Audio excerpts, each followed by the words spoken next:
O homem. Nós queremos falar aqui a respeito de alguns princípios muito importantes que fortalecem o casamento. O casamento, à luz da Bíblia, ele funda-se em alguns princípios.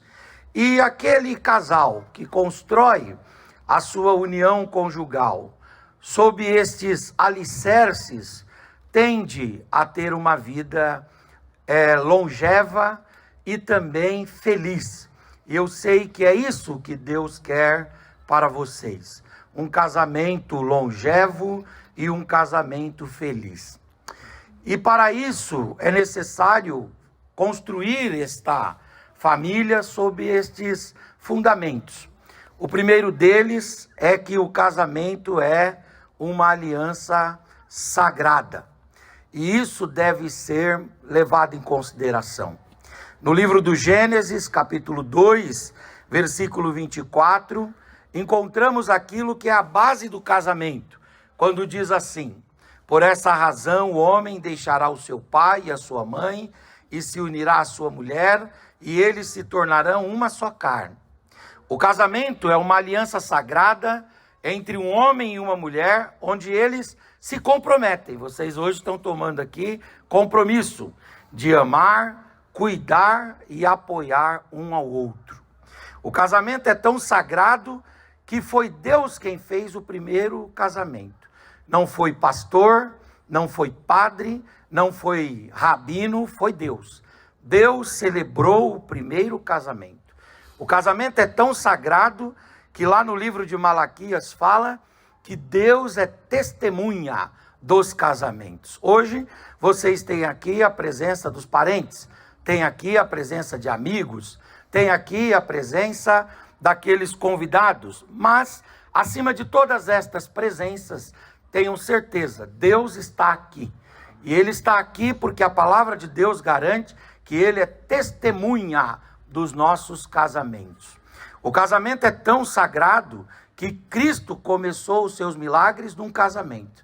Acho interessante, Jesus passou em algum momento num funeral e realizou ali um milagre. Mas antes de estar em funerais, Jesus esteve num casamento. Antes de estar na cruz, Jesus esteve num casamento. O casamento é tão sagrado que nós somos a noiva de Cristo. E lá no céu, mesmo depois do arrebatamento, mesmo depois do novo céu e da nova terra, nós teremos ali as bodas do Cordeiro e essa instituição estará viva também na eternidade. Então, é muito importante que nós lembremos do que escreveu o escritor aos Hebreus, no capítulo 13, versículo 4, quando ele diz: venerado entre todos seja o matrimônio. O matrimônio tem que olhar, tem que ter esse olhar, essa admiração, esse apreço, como de fato e de verdade uma instituição sagrada. Esse é um princípio. Se você não valorizar o casamento, você não ficará casado. Se você não devotar o casamento, você não ficará casada. Quando nós banalizamos uma coisa, desdenhamos desta coisa, nós não lutamos por ela. Mas quando nós colocamos esta coisa, o que for, no caso aqui é o casamento, em alta conta, na prateleira de cima do nosso valor, da nossa atenção, então nós faremos todos os esforços para mantê-la. Por isso que é importante começar o casamento sobre este fundamento, de que o casamento é sagrado. É lamentável dizer que aumentam em número, assim, de forma assustadora, os divórcios. E a gente pensa, mas dentro da igreja isso é diferente. Não é não. Dentro da igreja também se divorcia. Por quê? Porque o casamento tem sido desdenhado, desconsiderado. Mas nós aprendemos bem, quando aprendemos com a palavra de Deus, a colocar e a ter o casamento na mais elevada estima, como diz a palavra de Deus. Segundo princípio é que o casamento deve estar fundado num amor sacrificial. Em Efésios capítulo 5, versículo 25, o apóstolo São Paulo nos exorta dizendo: maridos, amem suas esposas, assim como Cristo amou a igreja e a si mesmo se entregou por ela. Então recai esta responsabilidade de amar incondicionalmente. E como gentileza gera gentileza, recai essa responsabilidade de retribuir o amor na mesma proporção. O amor é uma via de mão dupla, né? O amor no casamento deve ser baseado no exemplo de Cristo, de dar a sua vida. Isso implica em sacrifício, implica em generosidade e implica em compromisso constante. O amor sacrificial no casamento tem a ver com o quê? Na vida prática, porque o amor ele é abstrato, intangível, inosculável, mas tem uma hora que ele reduz-se a esta esfera da tangibilidade, daquilo que é palpável, daquilo que é perceptível, daquilo que é experienciável, daquilo que é sentido. Então o amor tem a ver com o quê? Tem a ver com cuidar do cônjuge doente, mesmo quando ficar idoso, dedicando tempo e energia para garantir o seu bem-estar. Eu brinco sempre que agora, quando os noivos parecem aquela uva rubi, bonita, verde, né? Maravilhosa, mas daqui a pouco vão se transformando numa uva passa. E aí você diz, bom, o que sustenta essa relação? O amor. O amor sustenta, não é verdade? Também esse amor tem a ver com cuidar do cônjuge, ajudando-o em suas dificuldades financeiras, oferecendo suporte financeiro, buscando recursos para ajudá-lo. O Martinho Lutero tinha uma frase que ele dizia, que era o seguinte: é dever do homem ganhar o dinheiro, e é dever da mulher economizar o dinheiro. Hoje em dia, tanto o homem quanto a mulher ganham dinheiro, e tanto o homem quanto a mulher tem essa responsabilidade de fazer esse amor vir às vias práticas através do cuidado financeiro. Também tem a ver com doar tempo, e também tem a ver com doar as habilidades em trabalhos e serviços domésticos. Não cai a unha quando se lava uma louça. Não se perde a masculinidade quando se esfrega o box do banheiro. Também, não é verdade? Não há indignidade nenhuma em passar a roupa para o marido. Não há a indignidade nenhuma em fazer a comida que ele gosta, da forma como ele gosta. Isso tem a ver com doar tempo. Isso tem a ver com doar habilidade. Isso tem a ver, em última análise, com amor. Também tem a ver com ficar do lado do cônjuge em momentos difíceis, como o desemprego, como as lutas com os parentes, como as crises pessoais e emocionais, oferecendo apoio emocional e também conforto. Quando nós casamos, nós temos a oportunidade dada por Deus de ganhar um companheiro, uma companheira para a vida toda. E esse companheiro, essa companheira, tornar-se-ão mais significativos quando nós passarmos pelos vales sombrios. Porque a vida de vocês será garantida por Deus, mas não será isenta de aflições, de angústias, de lutas, de desertos, de vales, de dificuldades. Mas Deus estará com vocês. E se um tomar a decisão de zelar pelo outro, nós teremos esta família firmada e como uma família exemplar por toda a vida de vocês, em nome de Jesus. O amor também tem a ver com colocar as necessidades e os desejos do cônjuge acima dos seus próprios desejos no relacionamento. Isso tem a ver com viver para o outro. Isso tem a ver com o modelo de Jesus.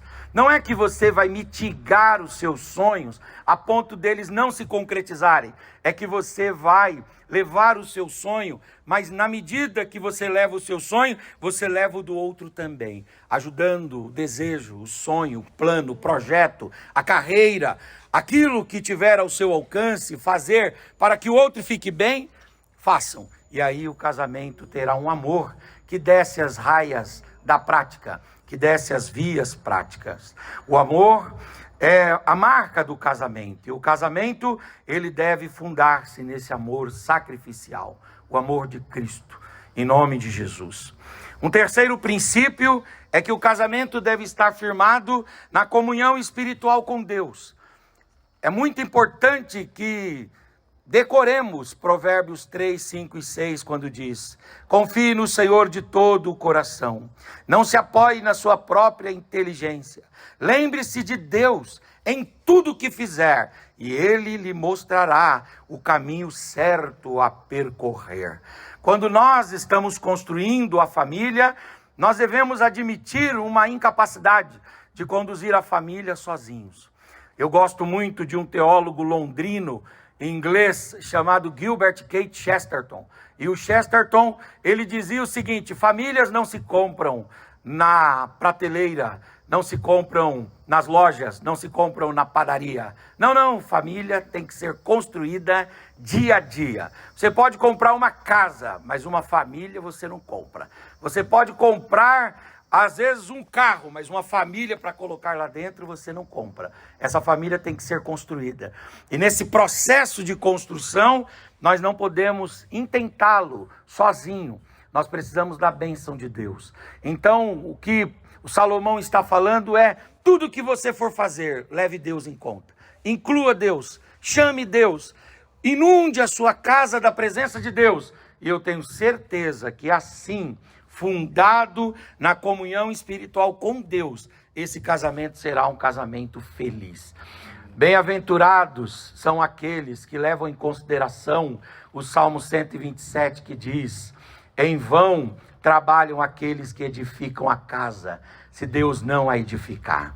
E bem-aventurados são aqueles jovens, o casal lá de Caná da Galileia, que começou a vida colocando Jesus no casamento, colocando Jesus na família. Construam tudo sobre Jesus, e vocês estarão pisando em rochedo forte, em caminho sólido, em nome do Senhor. O casamento também, ele deve ter o princípio da comunicação e do perdão.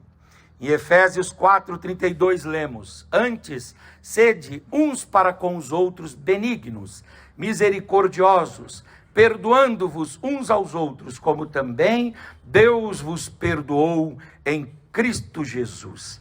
Que vocês cultivem a comunicação. Quando nós estamos no período do namoro, é engraçado, porque a gente quer conversar. Quanto? Muito. Quando desliga o telefone, aí liga de novo. E antes de desligar, desliga você, desliga você, desliga você. É aquela frescura. Mas é bom isso, não é verdade? Eu me lembro que quando eu comecei a namorar a Mônica, eu mudei para Natal, no Rio Grande do Norte. A gente daqui de Barueri mudou para Natal. E eu mudei para lá e ela ficou aqui. E eu não tinha telefone, não tinha esse negócio de celular. Hoje, né, mais facilidade. E aí o desejo de conversar era tão grande que eu fui na minha rua e descobri um orelhão que ficava mais vazio. E eu passei o telefone para ela e ela me ligava. E eu ficava na fila lá e às vezes alguém atendia e dizia assim: rapaz, você se chama Henrique? Esse telefone é para você, é de São Paulo. Mas é o desejo de conversar. Só que depois vem o noivado, aí vem os compromissos, vem o casamento, vem as atividades e essa prática da comunicação vai se esfriando. Os relacionamentos, também a rotina, vai esfriando a comunicação. Mas que vocês cultivem a comunicação de vocês em todo o tempo. Conversem, falem, descrevam o que é que tem na alma um para com o outro. Mesmo aqueles temas mais espinhosos, delicados, coloquem um diante do outro. E vocês verão que no diálogo, com a bênção de Deus, tudo se resolverá. Na conversa, tudo se resolverá. Vocês perceberão o valor do diálogo, o valor do colóquio. Tinha um apresentador de televisão no Brasil que dizia que quem não comunica se estrumbica. É verdade que ele estava falando aquilo para a vida comum, mas isso vale para o casamento também. Nós precisamos falar, declarar o que está no coração e na alma, e façam isso sempre. Agora, não se esqueçam do perdão. Não existe relacionamento sem erro. E os erros só poderão ser vencidos se houver uma predisposição em perdoar. Perdoar na medida ensinada por Jesus. 70 vezes 7, 490 vezes ao dia. Meia-noite, zera e volta tudo de novo, não é verdade? E você vai ter a oportunidade de exercer misericórdia. O Senhor Jesus, na oração do Pai Nosso, ele disse que nós devemos pedir a Deus que ele nos perdoe na medida que temos perdoado aos outros. E se isso é verdade para com os parentes, se isso é verdade para com os vizinhos, para com os colegas de trabalho, de faculdade, para com a sociedade, isso é mais verdade ainda para com o cônjuge. Hoje vocês estão aqui vivendo essa primeira estação da vida. Tudo são flores, mas alguns dias vocês vão encontrar espinhos pelo caminho. O gênio de um, a personalidade do outro, em algum momento se chocará. Mas se houver comunicação e se houver diálogo, se houver perdão, com certeza a bênção de Deus se estabelecerá. Eu sou casado há 21 anos e eu tenho relacionamento com a minha esposa há 22 anos. E nós já tivemos grandes embates, mas todos eles foram superados. E todos ainda serão, através do diálogo e através da disposição para perdoar. Se você conversar com um casal que completou bodas de prata ou bodas de ouro, você vai ver que o que se destaca neles, se eles forem autênticos mesmo com vocês, é exatamente essa disposição para perdoar. E se houver essa disposição, como houve no nosso Mestre, no Senhor Jesus, que mesmo lá na cruz perdoou e perdoa até agora, se houver essa disposição, nada vai afastar um do outro. Vocês sempre serão um casal feliz e exemplar para a glória do Senhor. E por fim, o último princípio é que devem estar fundados na importância da oração constante. Que vocês tirem tempos para orar juntos. Como diz Filipenses 4, 6 e 7, não estejais inquietos por coisa alguma. Antes, as vossas petições sejam em tudo conhecidas diante de Deus pela oração e pela súplica, com ações de graças, e a paz de Deus, que excede todo o entendimento, guardará os vossos corações e os vossos sentimentos em Cristo Jesus, o nosso Senhor. Que Deus os ajude a edificar um casamento e uma família sobre esses pilares, em nome do Senhor Jesus. Deus os abençoe. E eu tenho certeza que vocês serão muito felizes se assim fizerem, em nome de Jesus.